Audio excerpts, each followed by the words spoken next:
Assalamualaikum warahmatullahi wabarakatuh. Halo semuanya, perkenalkan saya Kanovi Pramesti. Pada kesempatan kali ini, saya akan menjelaskan mengenai proses intense segmentation berbasis deep learning untuk ekstraksi building footprint dari data penginderaan jauh.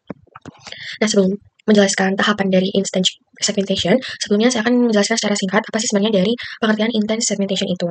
Jadi, intense segmentation adalah salah satu teknik yang penting di dalam computer vision dari metode perkembangan deteksi objek. Nah, jika deteksi objek hanya memberi kotak pembatas pada suatu objek, maka intense segmentation itu memberikan batasan lebih detail pada setiap piksel yang membentuk objek tersebut. Itu menurut Akbar et al. Pada tahun 2023. Di dalam jurnalnya yang berjudul Instance Segmentation Rumput Laut dengan metode long line menggunakan citra UAV dan detektor. Nah, kemudian untuk objek yang batas kelasnya itu sama, misalnya bangunan, ini nanti itu mampu membedakan setiap instance atau unit bangunan secara individual.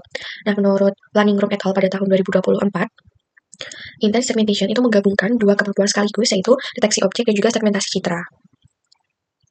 Nah, pada geospasial ini digunakan instance segmentation itu bermanfaat karena mampu menghasilkan informasi spasial yang lebih presisi atau akurat begitu. Jadi misalnya dari citra udara suatu wilayah, ini kita dapat mengetahui bahwa di sana itu terdapat bangunan, tetapi juga dapat menghitung luas atap hingga distribusi dari spasialnya itu secara menyeluruh.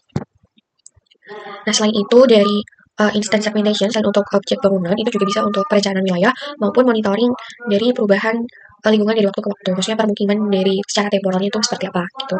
Nah, lalu tahapan dari instant segmentation ini tuh apa aja? Jadi yang pertama, di sini itu sebentar saya akan sekaligus membuka dari tahapan di laporan. Nah, di sini untuk tahapan yang pertama tentunya kita perlu menambahkan data terlebih dahulu. Nah, data yang dipakai ini saya menggunakan wilayah untuk Jakarta dan juga Bandung.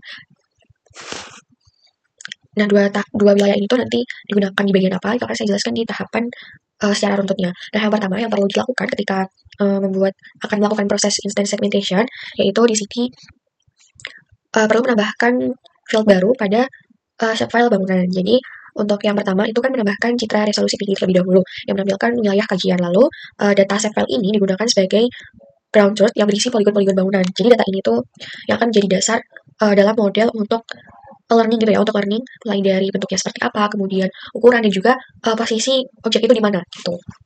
Nah, selanjutnya itu mengisikan kolom class dengan nilai 1 dan tipenya itu long. Angka ini tuh menandakan bahwa semua fitur yang terdapat di dalam shapefile bangunan termasuk dalam kelas objek bangunan. Jadi tahapan ini tuh sebagai label kelas gitu ya, untuk membedakan antara objek yang ingin dideteksi dengan latar belakang atau base-nya itu citra gitu. Nah, ini untuk di ArcGIS Pro-nya itu menambahkan kelas 1. Nah, ini sudah saya menambahkan kelasnya itu 1.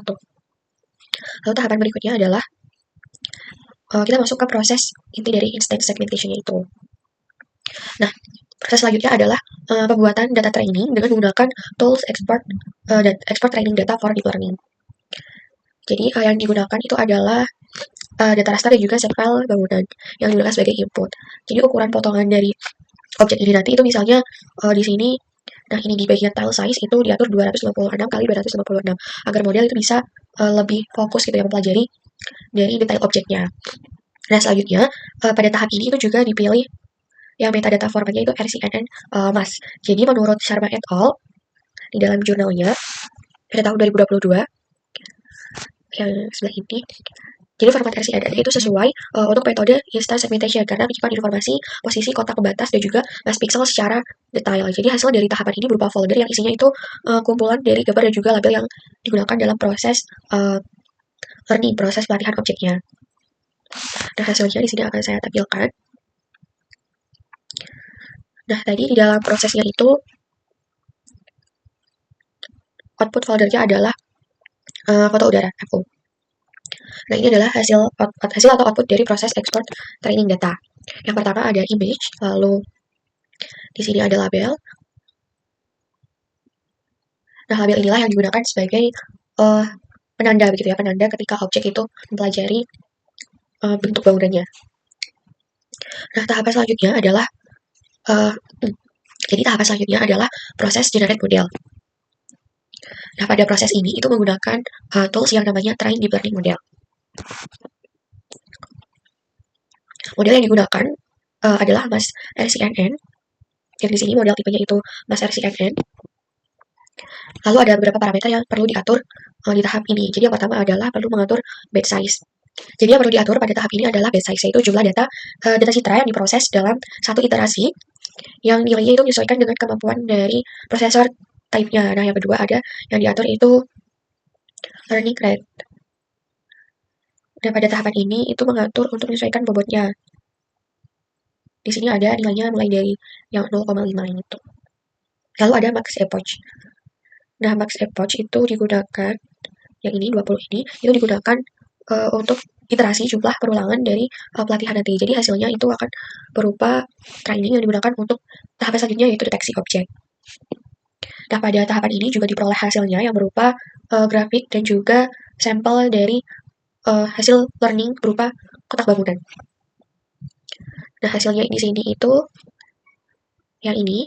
Jadi pembuatan dari modelnya itu menghasilkan file HTML yang ketika dibuka, yang ini. Nah, yang dari model metric.html ini ketika dibuka itu menghasilkan grafik. Di sini adalah average precision-nya itu 0,8. Lalu di sini juga prediction gitu ya, prediction dari ground truth-nya. Ini tuh bangunan, ini bangunan begitu. Nah, apabila tahapan pembuatan model ini telah selesai, yang berikutnya adalah proses melakukan deteksi objek. Lalu parameter apa aja yang diperlukan di dalam deteksi objek ini? Jadi deteksi objek itu perlu menambahkan input menggunakan data raster lain. Tadi kan saya menggunakan data Jakarta. Lalu untuk deteksi objek ini saya menggunakan wilayah Bandung. Berikutnya, di sini perlu masukkan parameter model definition-nya itu dari hasil yang sebelumnya, dari hasil trainingnya. Kemudian di dalam tahapan ini itu juga perlu mengatur outputnya, dan di sini prosesor type-nya saya menggunakan CPU. Nah, tadi kan untuk nilainya itu sebesar 0,8 ya, dari confidence precision-nya. Jadi angka ini tuh menunjukkan bahwa model memiliki tingkat sekitar ya 80%. Objek yang diprediksi itu benar merupakan bangunan. Jadi bisa dikatakan 0,8 itu cukup tinggi, karena artinya model sudah stabil dan bisa digunakan untuk proses detect-nya. Karena untuk proses detect ini tuh minimal nilainya itu 60% atau 0,6. Nah, menurut dari Walk dan Tatara pada tahun 2024, semakin besar nilai confidence yang diperoleh, itu maka semakin meyakinkan pula bahwa hasil deteksi itu akurat. Gitu. Namun dari hasil ini juga tetap perlu dikaitkan dengan evaluasi di akhir nanti, apakah bentuk emas yang dihasilkan sudah sesuai dengan ground truth atau belum. Berikutnya di dalam tahapan ini tuh, nah untuk hasilnya di dalam ArcGIS Pro detect object itu yang ini.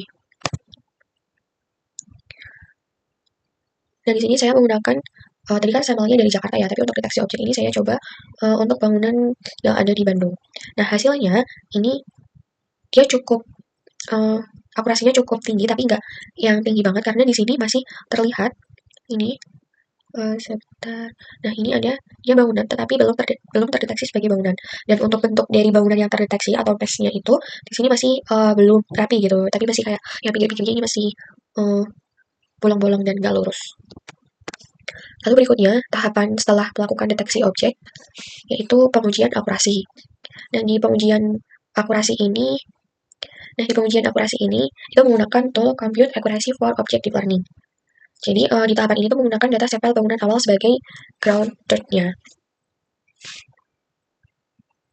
Dan di sini untuk minimum intersection over union, IOU, itu adalah 0,1. Jadi IOU itu adalah batas tumpang tindih antara prediksi dan juga ground truth yang biasanya itu defaultnya 0,5. Nah, menurut Carvalho et al. Pada tahun 2021, jadi dari sinilah nanti itu akan diperoleh nilai precision, recall, F1 score, serta map. Jadi metrik ini tuh menjadi dasar dalam menilai gitu ya seberapa baik model dalam mengenali objek bangunan. Dan hasilnya dari uji akurasi ini tuh yang pertama adalah yang di sini. Jadi hasilnya itu, jadi hasil akurasinya itu adalah yang ini, ada recall, F1 score, kemudian IOU. Lalu tadi yang di bagian detect object, hasil deteksi objek itu bisa menghitung, yang pertama ada nilai confidence, lalu ada shape area atau luas bangunannya itu seberapa. Jadi untuk dari rangkaian tahapan ini tuh diperoleh ya dari instance segmentation. Tadi ada yang hasil dari export training, lalu model, kemudian ada hasil detect, dan yang terakhir adalah hasil dari proses akurasi. Nah, untuk hasil dari akurasi itu dia juga berupa file PDF. Nah, di sini akurasinya itu bisa dilihat IOU-nya tadi adalah kita menggunakan 0,1 ya, tapi defaultnya 0,5. Tetapi di bagian hasil ini tuh nilai yang ini nilai MAP at IOU itu adalah 0,5 dibanding 0,95. Jadi hanya sebesar di sini ya 0,000623 yang menandakan bahwa deteksinya itu masih rendah gitu.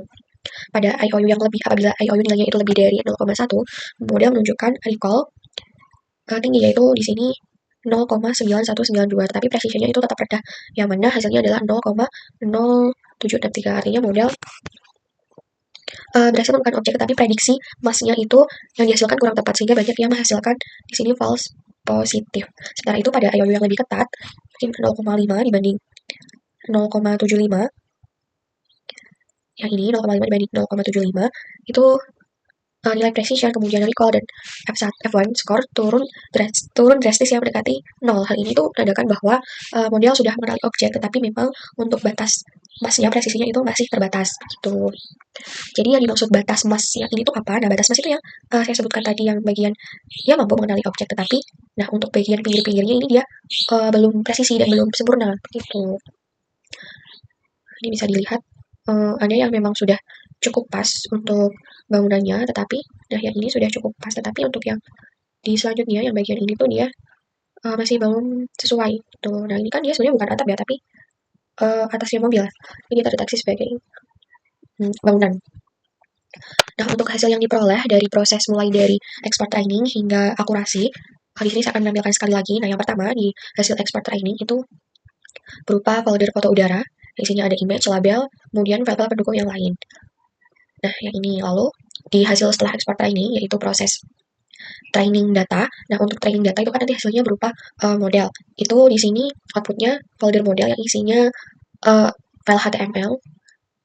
Yang ini kemudian ada file yang .imd. Nah, .imd ini tuh digunakan sebagai input dari model yang akan digunakan untuk deteksi mana sih yang merupakan atap bangunan. Lalu proses berikutnya adalah detect object. Untuk detect object itu hasilnya berupa set file. Nah, yang ini set file ini tuh dia berisi tabel atributnya, ada confidence, lalu ada step length dan step area.